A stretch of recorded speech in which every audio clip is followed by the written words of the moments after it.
Bet Aderech, Casa del Camino, presenta en esta conferencia a Rab Mijael Ávila.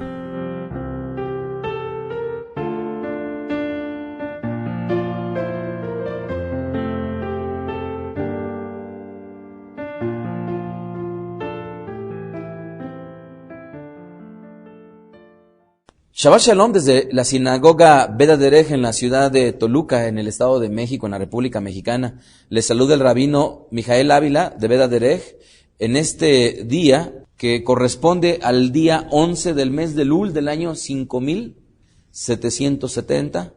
Estamos ya próximos a vivir el año 5771. Y los que hemos tenido la bendición de vivir año tras año, esto es sorprendente voltear y ver cómo transcurre el tiempo, pero ahora con una nomenclatura obviamente de nuestro pueblo. Así que hoy, que es el 11 de Elul, que corresponde al día 21 de agosto del año 2010, hemos tenido una lectura de la Perashá, la porción semanal, que se titula Ki Tetzé. Y Ki Tetzé habla de infinidad de tópicos, es una Perashá que es en realidad muy, muy rica, amados. ¿De cuántos temas les gustaría tocar en esta Perashá?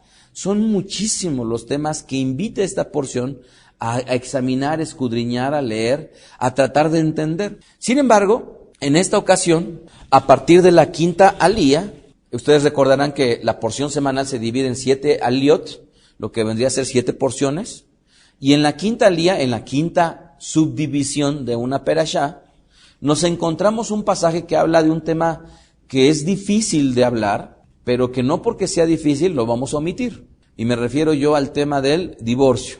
Sobre todo porque aunque hay temas que pueden por un lado edificarnos y tal vez traernos alegría en el momento en que lo estamos recibiendo, también creo yo que el tema como este de divorcio debería de ser de hecho un tema que en la medida que se conozca debería de traer tranquilidad a muchas mujeres.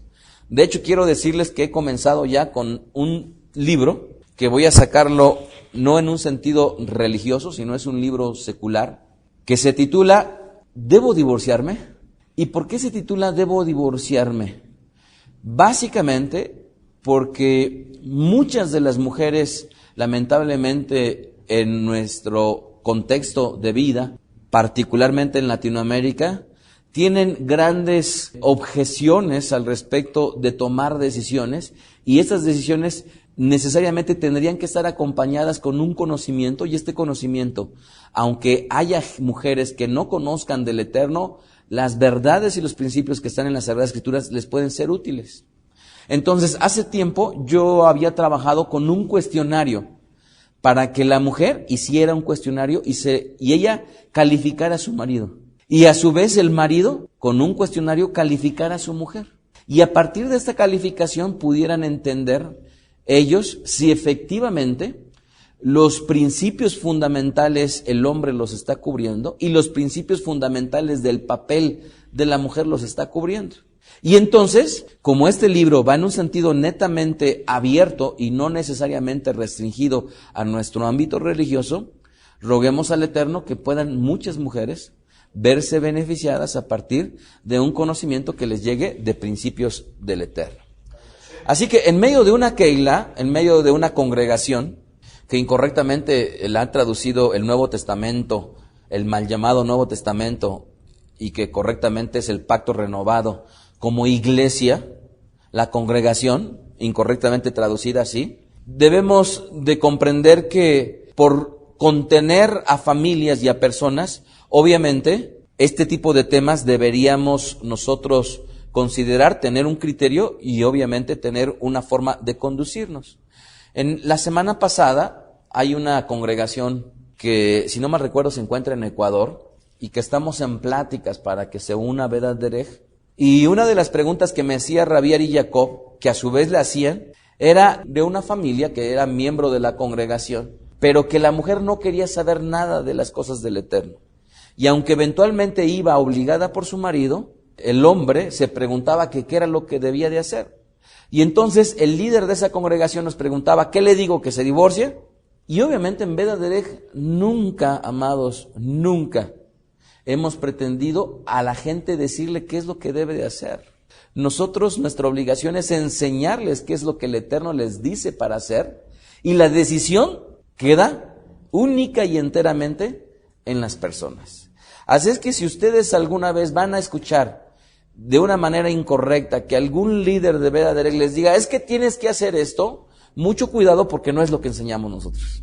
Nosotros nuevamente lo que enseñamos es transmitirles lo que el Eterno, de acuerdo al criterio que estudiamos, creemos que es para ustedes, y si a ustedes los argumentos les satisfacen, los dejan llenos, pues tomen a partir de este conocimiento la oportunidad de tener una segunda opinión con las Sagradas Escrituras, y entonces ustedes tomen su mejor decisión.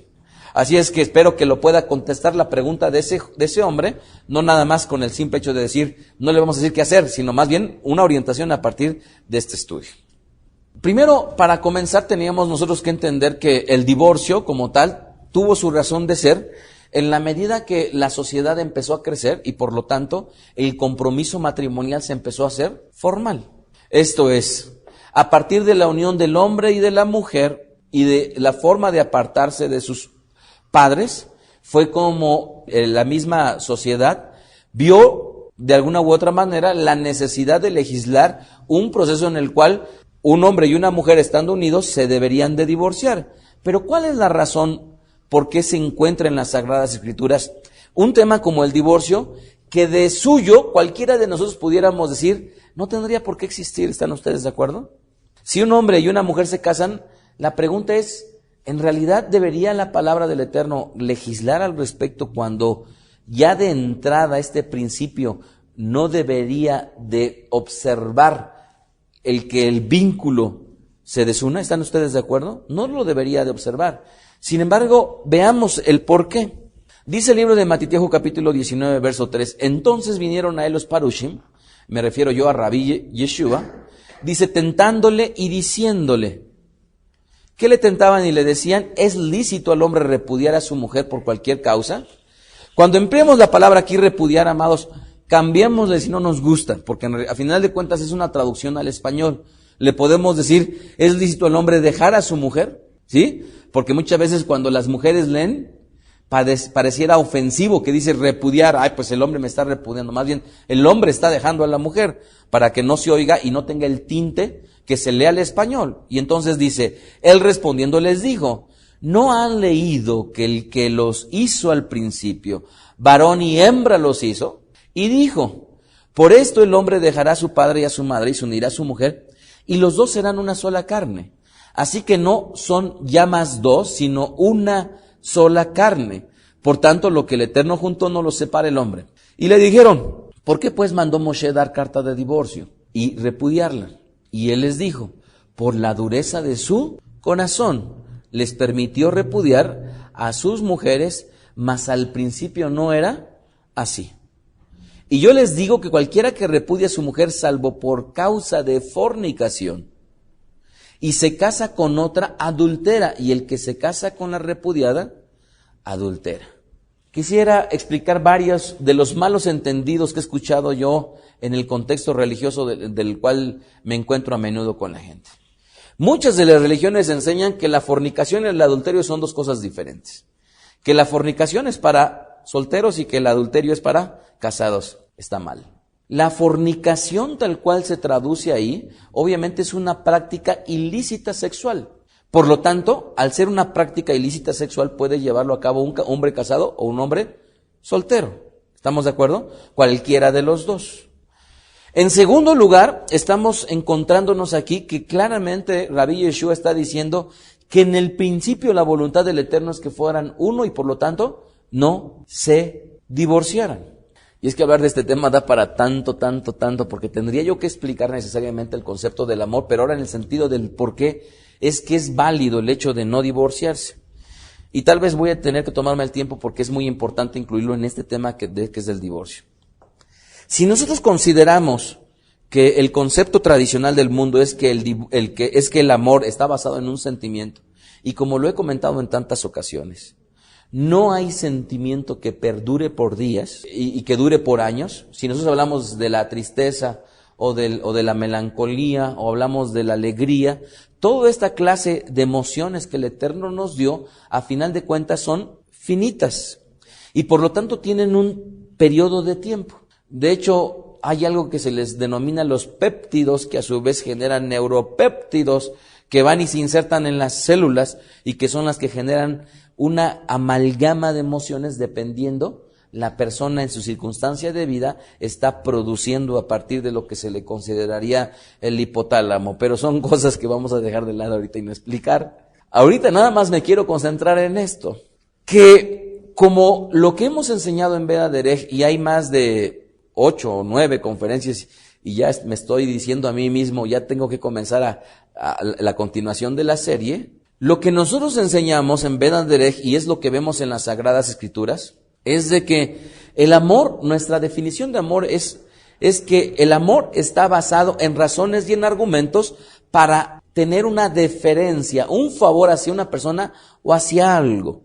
¿Qué quiere decir? Si yo de repente tengo mi cuaderno, nosotros a menudo tengo la oportunidad de ir a eventos, a congresos, que nos dan cuadernos muy bonitos, y así con estos, como esto de pasta dura, que son en realidad muy prácticos porque uno puede escribir sin necesidad de apoyar.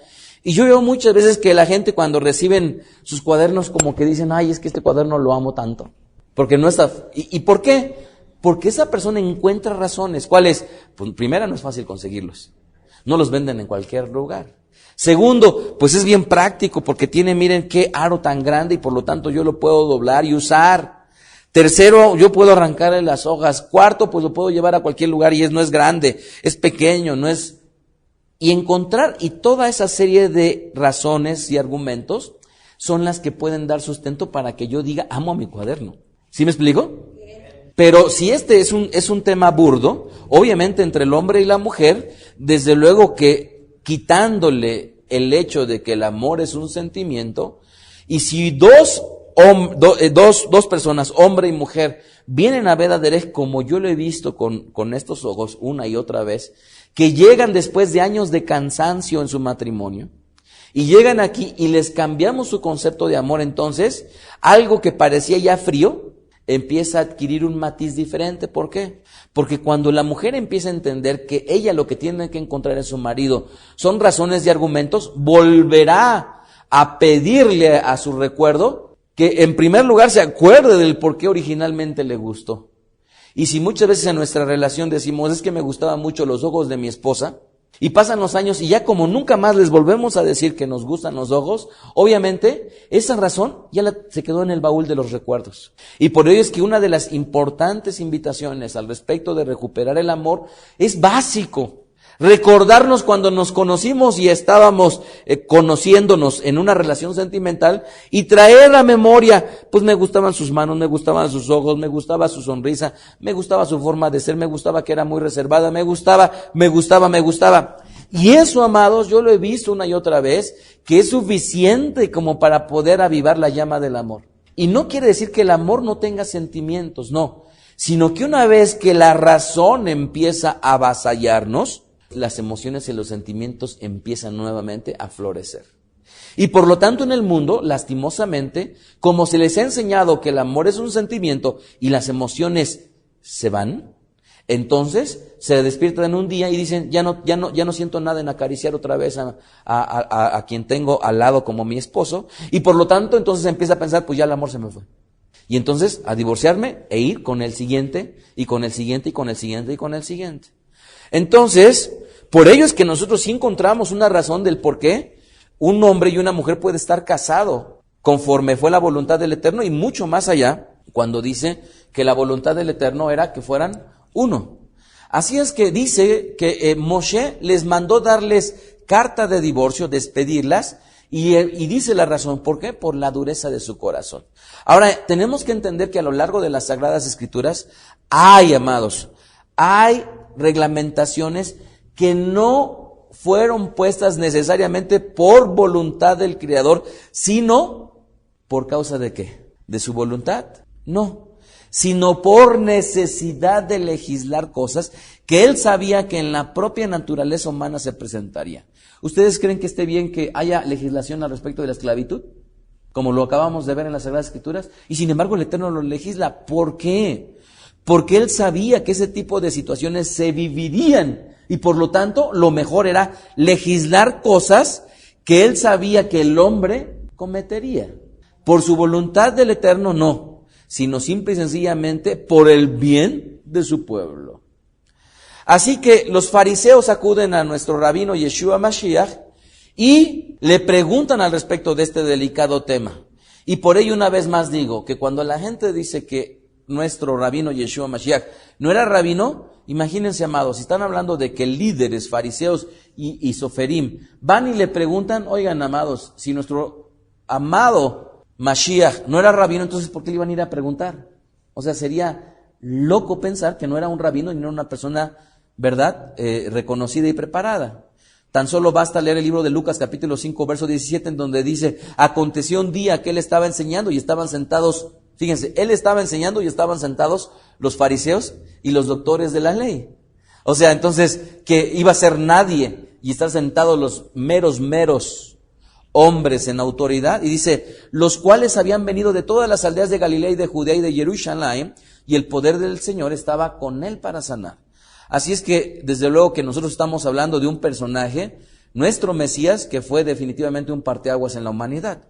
Entendiendo el por qué vienen a preguntarle, es necesario remontarnos nuevamente a cosas que hemos dicho una y otra vez, pero que en esta ocasión nuevamente coinciden, con dos corrientes filosóficas en nuestro pueblo que eran regidas a partir de dos grandes personajes, uno de nombre Hillel y otro de nombre Shammai, que a la postre fueron dos hombres que fueron hegemónicos en su pensamiento, tuvieron una gran cantidad de talmidim, de estudiantes con ellos, y entonces formaron el criterio de lo que vendría a ser dos corrientes, Bet Hillel y Bet Shammai.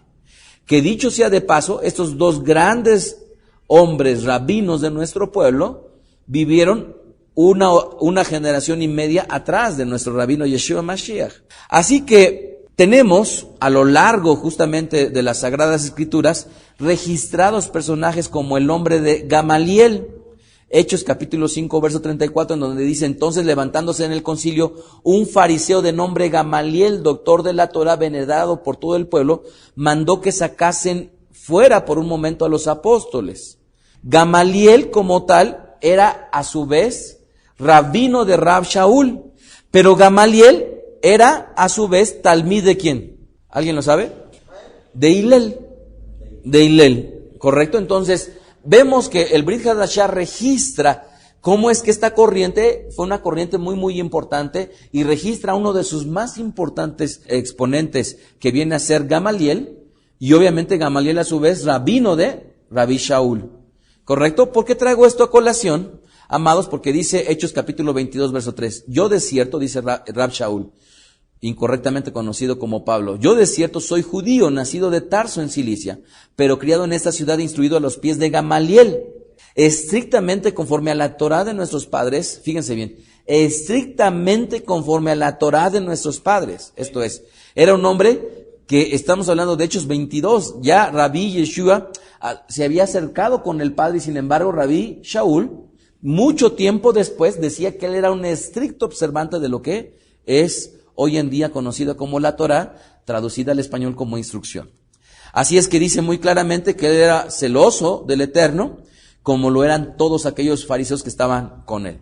Así que estas dos escuelas, Bet Hillel y Bet Shammai, fueron decisivas. Yo les pudiera decir que hoy en día Bet Haderech está compuesta bajo una escuela. ¿Cuál es la escuela? ¿Cuál es la casa? ¿Bet qué? Del camino. Ok, es Bet Haderech, sí, pero ¿cuál es la que marca nuestra corriente filosófica? La del camino es Bet Yeshua. ¿Ok? Entonces, nosotros en qué casa, no obstante nos aglutinemos bajo la nomenclatura de los seguidores de Rabí Yeshua, que eran conocidos como Bet Haderech, en estricto sentido nuestra corriente doctrinal es Bet Yehoshua, ¿correcto? A ver, repitan conmigo, no es Yeshua, es Yehoshua. Yehoshua. Yeshua es el nombre arameo y Yehoshua es el nombre hebreo. Por eso es que mucha gente, por problemas de idioma, nuestro Roé amado, por su lugar de origen de Veracruz, tiene una forma de hablar peculiar. Y hay palabras que le cuestan trabajo a él por su forma en la cual fue instruido desde pequeño. Pero ejemplos como él, amados, que muchas veces las palabras suenan muy de su lugar de origen, ¿no? Ya me imagino que Shaul de Tarso tenía una forma particular de hablar porque allá hablaban de una manera especial. En fin, la Mishnah, esto es una de las divisiones en las que se encuentra el Talmud. En el Tratado de Gitín 9:10, precisamente habla de las dos posturas adoptadas por estas dos escuelas, Bet Hillel y Bet Shammai. ¿Cuál era la postura de Bet Hillel y de Bet Shammai? Bien, la postura de Bet Shammai decía que el hombre se podría divorciar siempre y cuando encontrara algo impropio o indecente en la persona. Esto es en la esposa. Bet Hillel decía que se podría divorciar aún por causa de que su esposa le quemara la comida. Otra vez. Bet Hillel decía, si tu esposa te quemó la comida, divórciate. Y Bet Shammai enseñaba que tendría que ser por algo impropio o indecente. Y esta palabra está denotando y tiene una asociación muy directa con algo sexual. ¿Correcto? Y es importante identificar estas dos posturas porque a final de cuentas, amados, gran parte de las discusiones que se dan a lo largo del Talmud, en estricto sentido, así como hay dos opiniones, en algunos casos opuestas y en otros casos distantes, en las Sagradas Escrituras se encuentra siempre una forma de ver las cosas y por eso es que podemos atrevernos a decir que esas sí son sagradas. La tradición de nuestro pueblo, registrada en el Talmud, que tienen dos opiniones distintas para un tema, es respetable que el judaísmo tradicional lo crea, que es palabra inspirada del Eterno, pero nosotros no. Y uno de los principales argumentos que tenemos para decir que el Talmud no es palabra inspirada por el Eterno, es que tienen dos o más puntos de vista relacionados con un tema específico. Y el Eterno es sabio, y el Eterno tiene la verdad, y por lo tanto, ¿a quién iluminó de los dos? ¿A Hillel o a Shammai? Y por ello es bien importante saber que la Mishnah y la Gemara no se deben de leer sin rabino. Cualquier persona que ose agarrar el libro y leerlo, se va a encontrar con puntos de vista contrarios y en algunos casos dispares, que por ello se enseña que para aprender el Talmud tiene que tener a su rabino, y el rabino es el que le dirá cuál de las dos posturas está acomodada a la tradición de la comunidad del cual la persona está estudiando. Así que, ¿de dónde sacaron sus conclusiones los rabinos Yeshua Mashiach, Hillel y Shammai? Pues desde luego debió de haber sido de esta porción de Barim 24:1 en donde la registra. Quinta día de Kitetse. Dice así: cuando alguno tomare mujer y se casare con ella, si no le agradare por haber hallado en ella alguna cosa indecente, le escribirá Sefer Kritut. Repitan conmigo. Sefer Kritut. Y se la entregará en su mano y la despedirá de su casa. Y salida de su casa podrá ir a casarse con otro hombre. Pero si la aborreciere este último y le escribiere carta de divorcio y se la entregara en su mano y la despidiere de su casa, o si hubiere muerto el postrer hombre que la tomó por mujer, no podrá su primer marido que la despidió volverla a tomar para que sea su mujer después que fue envilecida, porque es abominación delante del Eterno, y no has de pervertir la tierra que el Eterno tu Elohim te da por heredad. Si nosotros enumeráramos lo que dice en esta porción, en primer lugar dice, si un varón toma a una mujer y se casa, y hay alguna cosa, y aquí sí notemos, indecente, le puede escribir carta de divorcio. Hasta ahorita lo estamos leyendo al español, y simple y sencillamente podemos decir es algo indecente. ¿Eso indecente será quemar la comida? ¿Eso indecente será que no haya surcido los calcetines? Eso ya no se usa. ¿O eso indecente será que no se paró y le dio de cenar? ¿Qué cosa será? Segundo punto es que si el marido realiza la carta de divorcio, deberá entregársela en la mano y despedirla. ¿Saben ustedes que hoy en día ha crecido una tendencia en este mundo y que la vamos a ver mucho más, amados, y que esperemos que nuestros hijos no la vivan? ¿Saben cuál es? Que debido al crecimiento y a la evolución de la tecnología y a lo que hoy en día se le denomina social media o redes sociales, y me estoy refiriendo a la parte tecnológica, en donde hay sitios en internet como Facebook, como Hi-Fi, como Twitter, como muchísimos LinkedIn, cualquier cantidad de nombres de sitios en internet, en donde la gente visita el internet, se contacta con este sitio, se inscribe y pone su perfil, pone su nombre, pone su dirección, pone su fecha de nacimiento, y entonces empieza a contactar a la gente que a su vez está inscrita en este tipo de sitios y a empezar a socializar a través del internet. Y hoy en día ya es muy común encontrar que los chicos y que las chicas están terminando una relación amorosa a través del internet. Yo les pregunto, ¿esto hará bien? Cuando vemos en las Sagradas Escrituras que dice que el hombre se iba a dejar a la mujer, tendría que dársela ¿en dónde? ¿En la mano del padre de la mujer? ¿En la mano de la madre de la mujer? ¿En la mano del tío de la mujer? ¿Mandársela por correo? ¿O decirle por email, ¿qué crees? ¿Ya no vas a ser mi mujer? ¿Cómo lo tenía que hacer? En la mano. ¿Por qué?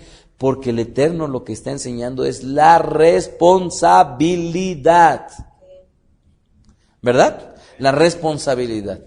¿Y qué es la responsabilidad? Obviamente, ejercer lo concerniente a la autoridad que el Eterno nos ha dado y la obligatoriedad que ello conlleva. ¿Cuántas mujeres veo lamentablemente en esta sociedad que si van a pedirle, ya se presentaron en la ventanilla a preguntar por un trámite, se quitaron de la ventanilla y de repente tienen la necesidad de irle otra vez a preguntar y ven la colota, el marido se voltea con la mujer y le dice, ve y pregúntale tú. O van a hablar con alguna de la sinagoga para faltar y entonces agarra y le dice, háblale tu mujer. ¿Por qué se da eso?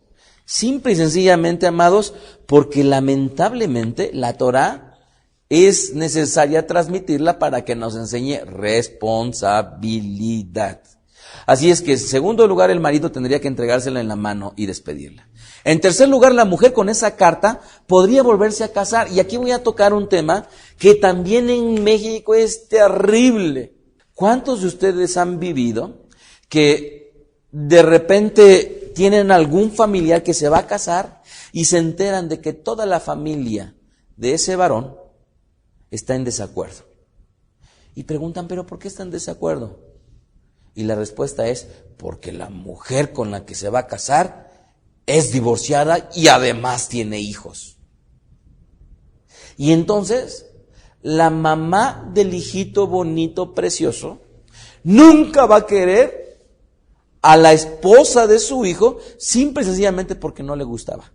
Ahora, yo les pregunto, si el Eterno legisló que una mujer con su divorcio podría irse a casar, ¿quién es la mujer, la madre del hijito precioso, bonito, como para que odie por toda su vida? A la elección que tuvo su hijo.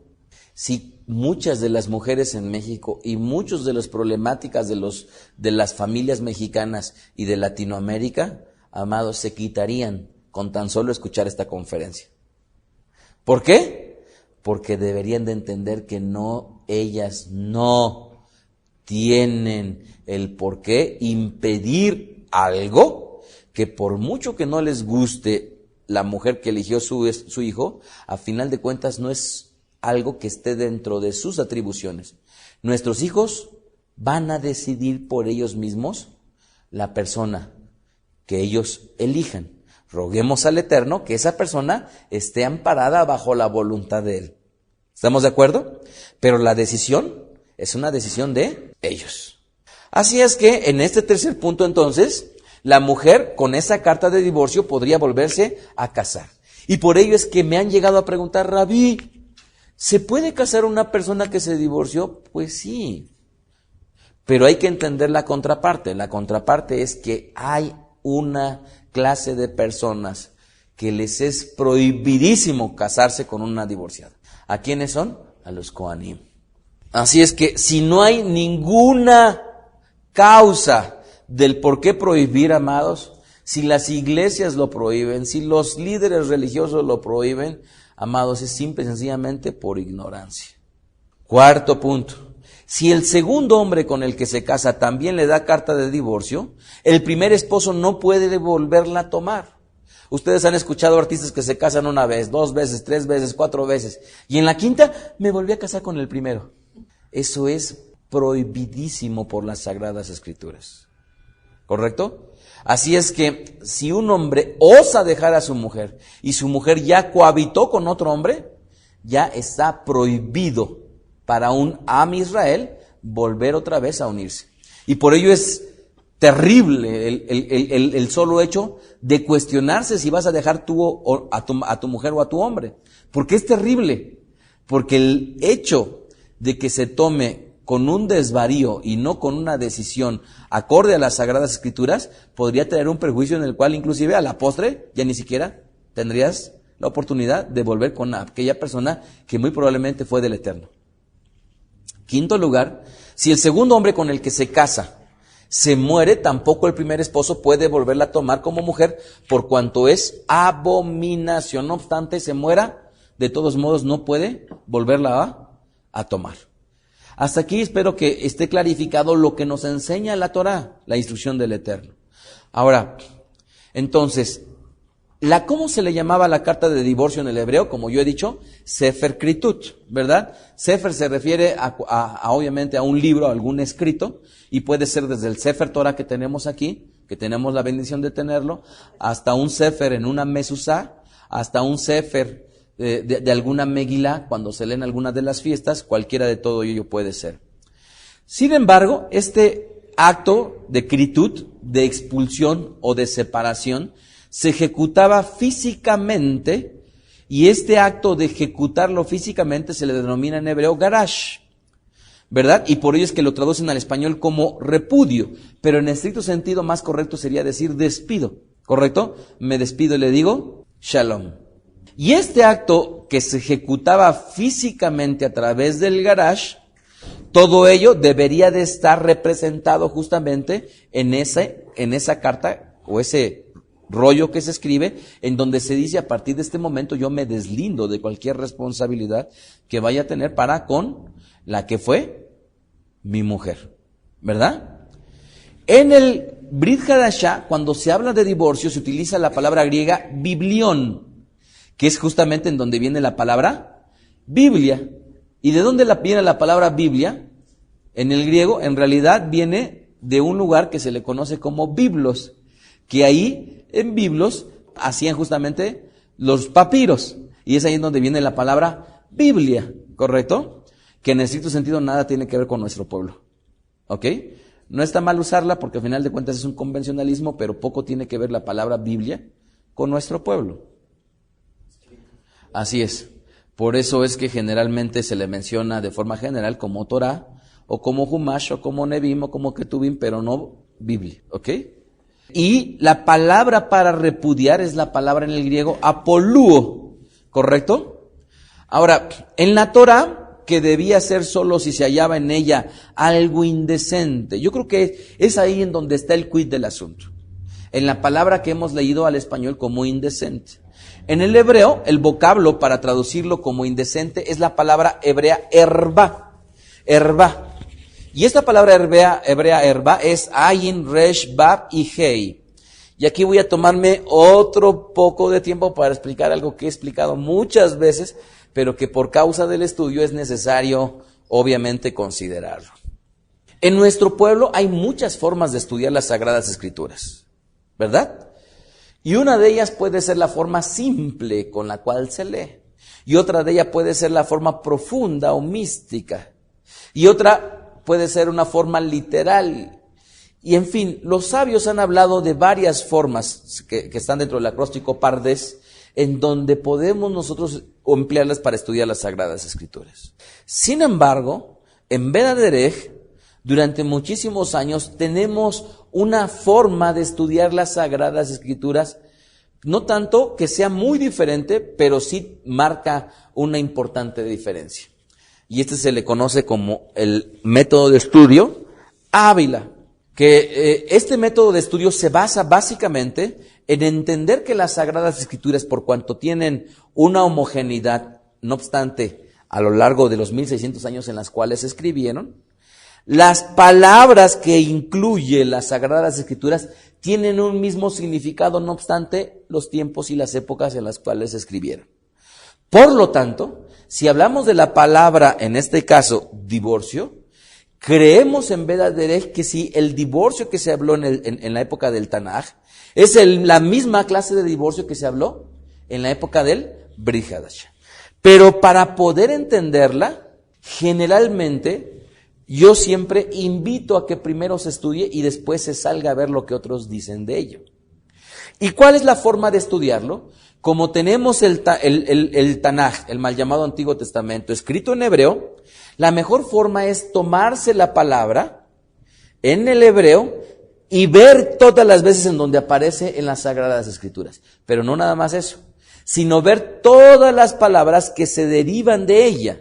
De tal manera que si tenemos una palabra como verbo, y es la que estamos estudiando, ver los sustantivos, los adjetivos, en fin, todas las palabras que se puedan derivar a partir de una palabra que nos interese, a lo largo de todo el Tanaj y de todas las veces que aparece.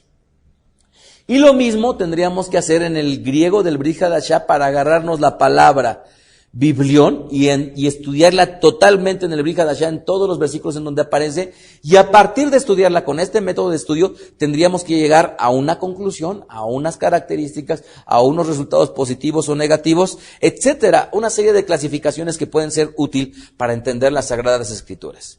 Y es así como voy a compartirles este estudio, porque así lo hice y de forma general siempre lo hago. Así es que en mi caso, generalmente cuando yo voy a hablar de una palabra, amados, salvo que yo les diga lo contrario, es porque la estudié.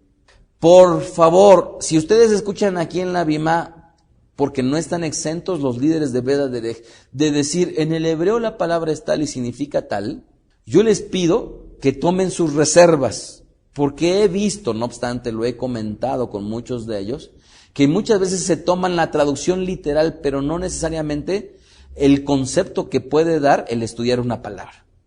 Así es que de forma general, yo les pido que tomen sus reservas al respecto de las definiciones, salvo cuando, por ejemplo, esté el Roé y les esté dando capítulo y versículo en donde se sustentó. O Rabari, capítulo y versículo, o cualquiera de los servidores y esté dándoles capítulos y versículos. Pero si se suelta una palabra así nada más y se da la definición, yo les invito a que tomen sus reservas. ¿Correcto? Ahora, ustedes han visto un líder religioso que les diga que tomen reservas de los otros líderes religiosos, también tómenlas de mí. Si yo les digo que la palabra no la he estudiado, tomen reservas de lo que les digo. Pero si yo les digo, lo he estudiado, entonces también tengan reservas. Constaten con sus ojos y así es. ¿Estamos de acuerdo? Ok, entonces, esta palabra herba se traduce, fíjense bien, que para agarrarla y ver todas las veces que aparece esta palabra, ¿saben cómo la traducen muchas veces? Como desnudez. Fíjense bien, si solo esta palabra la traducen como desnudez, ya nos está dando un indicio de algo. ¿Estamos de acuerdo? Ya lleva una asociación implícita con el cuerpo y no con una olla. Implícita con el cuerpo y no con una comida. ¿Estamos de acuerdo? Ok, para comenzar.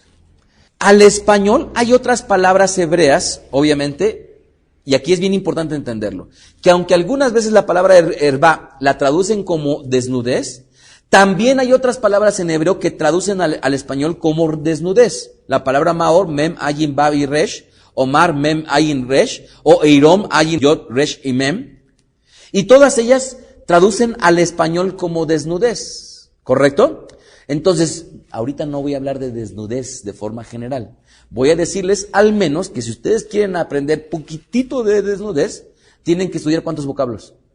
Al menos 4 vocablos que son los que les estoy citando, ¿ok? Entonces, obviamente todo tiene su nivel de importancia. Pero vamos a dar un seguimiento de lo que vendría a ser la palabra hervá en el hebreo. Y nuevamente vuelvo yo a decir, mucha gente ilusamente cree que por saber un poco de hebreo, eso le daría garantía de saber las Sagradas Escrituras, y eso está bien lejos de la realidad.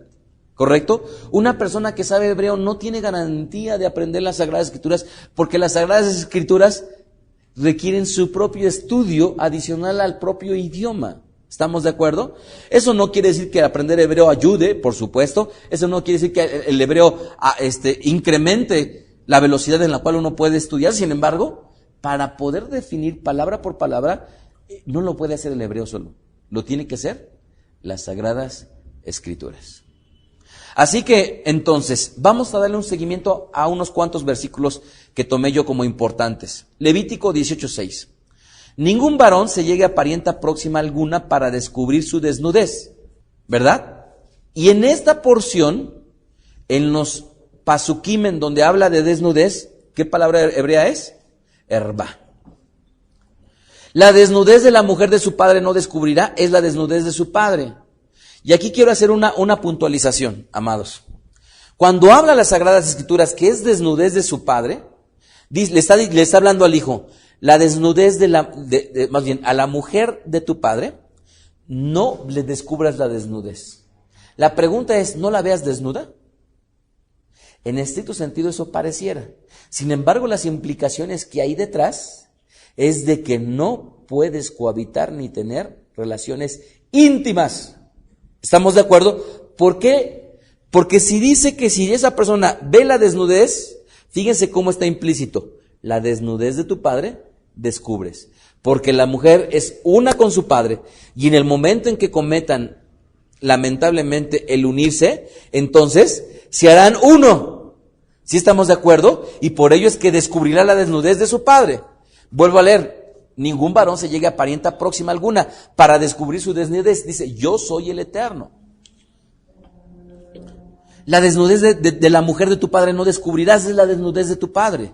La desnudez de tu hermana, hija de tu padre o hija de tu madre, nacida en casa o nacida afuera, su desnudez no descubrirás. ¿Qué quiere decir esto? Que si dos hombres viven bajo una casa, uno el padre, otro el hijo, y se casa el padre con una mujer y ella a su vez tiene hijas, ¿sí estamos de acuerdo? Noten esto, la desnudez de tu hermana o hija de tu padre, ¿ok? ¿Sí estamos de acuerdo? Esa mujer no es hija de su madre, pero sí es de su padre.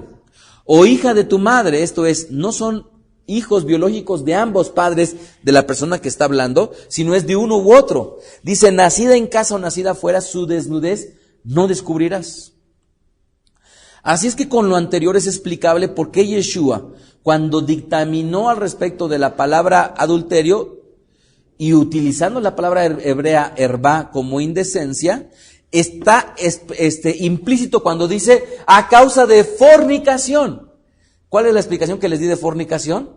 Un acto sexual ilícito. ¿Sí lo ven? Entonces la explicación de Rabí Yeshua es muy certera y lo está asociando justamente con esta palabra hervá porque lleva implícita una relación sexual. Ahora bien, con los comentarios de las noticias y debido a los recientes sucesos que muchas veces reflejan las noticias, ustedes saben que en muchas partes del mundo las mujeres son abusadas, ¿verdad?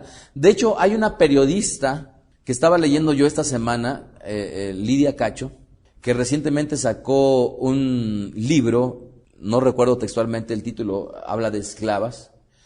Pero ella que se ha dedicado durante muchísimo tiempo, es sorprendente, ha viajado al oriente, al occidente, ha viajado en una cantidad impresionante de países, ella ha viajado para indagar. Y esa periodista en esta semana decía ella que muy probablemente la trata de mujeres o de esclavos sexuales, hombres y mujeres, va a superar los ingresos de lo que les daría los ingresos del narco. Ahora, por lo que yo conozco de esta periodista, por haber hojeado, que no he leído su libro, y haber visto las fuentes en las cuales ella se ha metido, es muy particular notar que efectivamente el grado de abuso que tienen las mujeres En este caso, es terrible y nefasto como lo está viviendo la humanidad. Ahora, si nosotros consideramos que las Sagradas Escrituras, desde tiempos inmemoriales, lo que está haciendo las Sagradas Escrituras es dar y dictar normas y reglas para que la mujer fuera respetada, amados, ¿ustedes no creen que efectivamente las Sagradas Escrituras tienen algo mucho más que lo que simple y sencillamente la gente quiere ver como algo meramente religioso? Cuando nosotros podemos ver que en nuestro pueblo se ha preservado el derecho de las mujeres desde muchísimos tiempos atrás, tan es así que se legisló el solo hecho del divorcio, y una de las razones fundamentales, si ustedes se logran dar cuenta, es precisamente para preservar a los involucrados en una unión, ¿verdad? Así es que por ello es que debemos notar nosotros que esta legislación, que es tan antiquísima, amados, cualquier persona que pudiera decir que la Biblia es un libro machista, amados, ¿cómo decir que la Biblia es un libro machista cuando vela, ¿verdad? Vela por la mujer. Y este solo ejemplo es una muestra de ello. Así que es importante entender entonces, en primer lugar, que la carta de divorcio se le denomina entonces Sefer Kritud, ya explicamos un poquito al respecto. También es importante hacer notar que de acuerdo a lo que hemos leído en las Sagradas Escrituras, la mujer es posible que se volviera a casar y por lo tanto, amados, entiendan esto, si el Eterno dice te puedes volver a casar, por lo tanto tu matrimonio sería bendecido por el Eterno. ¿Están ustedes de acuerdo? Si ya no fuera bendecido, entonces le diría pues que se divorcie y entonces ya no se vuelva a casar. Sin embargo, el Eterno dice que se divorcie. Y esto implícitamente lleva que la bendición del Eterno puede estar sobre un hombre o una mujer divorciada si lo hicieron bajo las reglamentaciones adecuadas, que es lo que vamos nosotros a seguir viendo. Entonces, también es bien importante que entendamos nosotros, como ya lo he dicho, que dice el libro de Levítico 21:7, con mujer ramera o infame no se casarán, ni con mujer repudiada de su marido, porque el Coanim, el sacerdote, es santo del Eterno. Es Levítico 21:7. Ahí está muy claro que para los únicos que está prohibido casarse con una divorciada es para los Coanim. Otro punto importante es que la mujer, si se vuelve a quedar sola, por haberse divorciado o quedado viuda, pues desde luego ya tenía la posibilidad de volverse a casar. Mucha gente me pregunta a mí, y aquí voy a ampliar lo que sería la original conferencia. ¿Ustedes hasta cuántos años crees que la mujer se pueda casar? ¿Hasta los cuántos? Israel, ¿a los cuántos dijiste? ¿A los 45 años ya crees que estés lo suficientemente grande como para que ya no se case? Es pregunta, ¿eh? No, pero... Como que ya es mucho. En la medida que crezcas te vas a dar cuenta que los 45 era una edad muy joven y lamentablemente va a quedar grabada en esta conferencia, y que cuando tú tengas 45 años y te escuches que hayas dicho que a los 45 años ya era muy grande, vas a decir, ¿por qué lo dije? Y es que entre más se crece, de repente tenías 8 años y veías a los de 11 y dices, ¡ay, qué grandes son! Ahora ya tienes 12 años y ves a los de 15 y dices, ¡ay, los de 15 o los de 13 su bar mitzvah! ¿Verdad? Pero de repente ya tienes tu bar mitzvah y dices, los de 18 ya pueden tomar. Y ya tienes 18 y de repente dices, pero los de 24 ya no viven con sus padres. Y tienes 24 y de repente dices, pues 24 casi es nada, me siguen viendo chico, estoy trabajando y mira cómo qué cara me ven. De repente ya tienes 30 años y dices, ya son muchos, pero de todos modos me sigo viendo chico, y cuando menos te das cuenta, los 30 avanzaron, los 40 se acercan, las arrugas comienzan, las canas comienzan, los dolores comienzan, el estómago comienza a sufrir y se comienza con la época de, antes no me pasaba, antes comía chile y no tenía problema. Antes me podía agachar y no me dolían las rodillitas. Pero sigues creciendo y de repente dices de 50, no, pues todavía están bien jóvenes. Llegas a los 50 y dices los de 65, pues qué jóvenes están. Llegas a los de 70 y ya no puedes disimular más. Sin embargo, esta pregunta es una pregunta muy, muy buena, porque la pregunta es, ¿las Sagradas Escrituras en estricto sentido legislan hasta qué edad? La respuesta es capítulo y versículo. Y el capítulo y versículo, me atrevo a decir, porque lo he estudiado, es que no hay.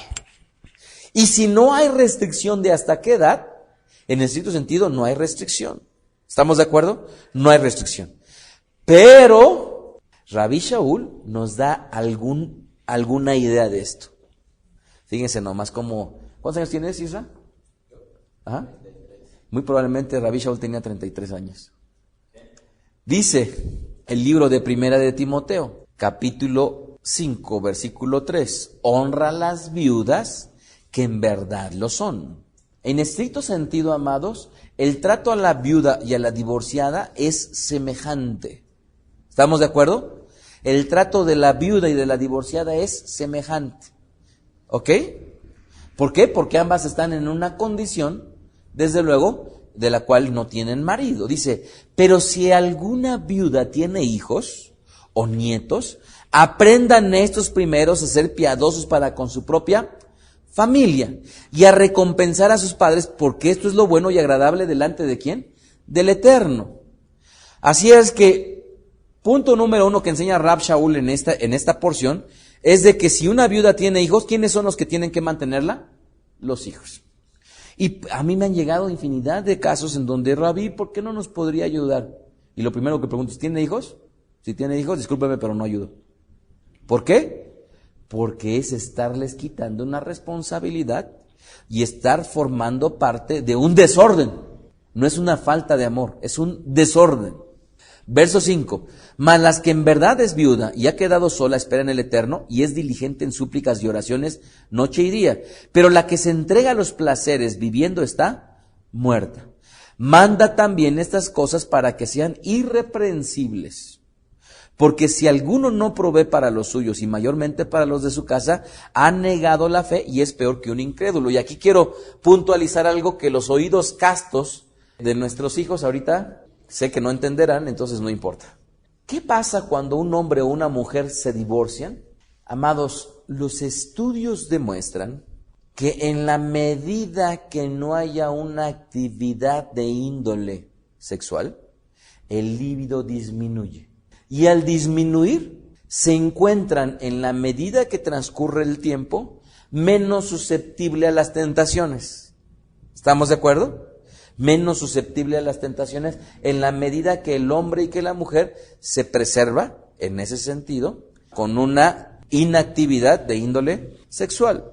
Así es que, dice el verso 9, se ha puesto en la lista solo la viuda no menor de 60 años. Fíjense nomás. ¿Cuántos años tenía Rab Shaul? 33. No, aquí la explicación es otra. Dice, se ha puesto en la lista solo la viuda no menor de 60 años. ¿Quién es la lista? Era una lista que se tenía como consecuencia de que la Keilah proveyera un auxilio económico a aquellas mujeres viudas o divorciadas que no tenían la posibilidad, cualquiera que fueran las circunstancias, de mantenerse al 100%. Entonces, en la lista de las mujeres que se les podía ayudar, tenían que tener más de 60 años. Entonces, también me ha tocado que de repente llega una mujer que tiene 40 y tantos años y me dice, Rabí, es que yo soy divorciada, soy como si fuera viuda, me deberían de bajar el precio del boleto. No es correcto. ¿Por qué? Porque teniendo menos de 60 años, entonces ella está en pleno uso de sus facultades. Ahora, es diferente si piden una ayuda, pero algo que me lo digan a mí como obligación, no es así. Así es que, curiosamente, la gente que muchas veces piensa que uno, como líder religioso, es la persona más ayudadora, en estricto sentido, uno tiene que ayudar conforme a los patrones y lineamientos que estén puestos, porque si no caemos en un vicio. Y por ello es que en las iglesias es normal encontrarse a personas que visitan una y otra vez, y los que están ahí adentro piensan que sí tienen la obligación de ayudar, y visitan un centro religioso, otro, domingo tras domingo, esperando que los líderes religiosos de ahí les ayuden. Pero hay que considerar todo este contexto para poder extender una ayuda. Ahora, eso no es restrictivo, desde luego. ¿Sí estamos de acuerdo? Si uno sintiera ese algo que provoca el Eterno de ayudar, eso no es restrictivo, sino simple y sencillamente son patrones que tenemos que seguir. Así es que dice entonces, verso 10, que tenga testimonio de buenas obras si ha criado hijos, si ha practicado la hospitalidad. Esto es, no le van a ayudar a cualquier mujer que tenga más de 60 años.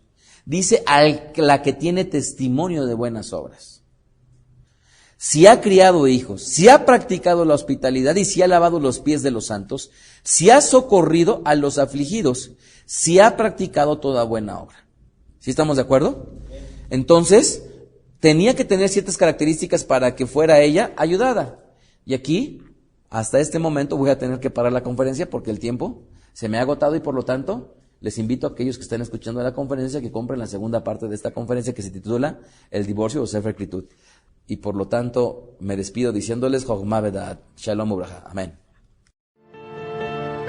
Escuchaste a Rab Mijael Ávila. Para conocer más de sus conferencias, visita la página betadrej.com.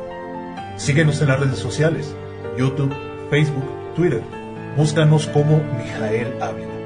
Si deseas adquirir alguna conferencia o estudio particular, escríbenos al correo mijael@betadrej.com. Shalom Alejem.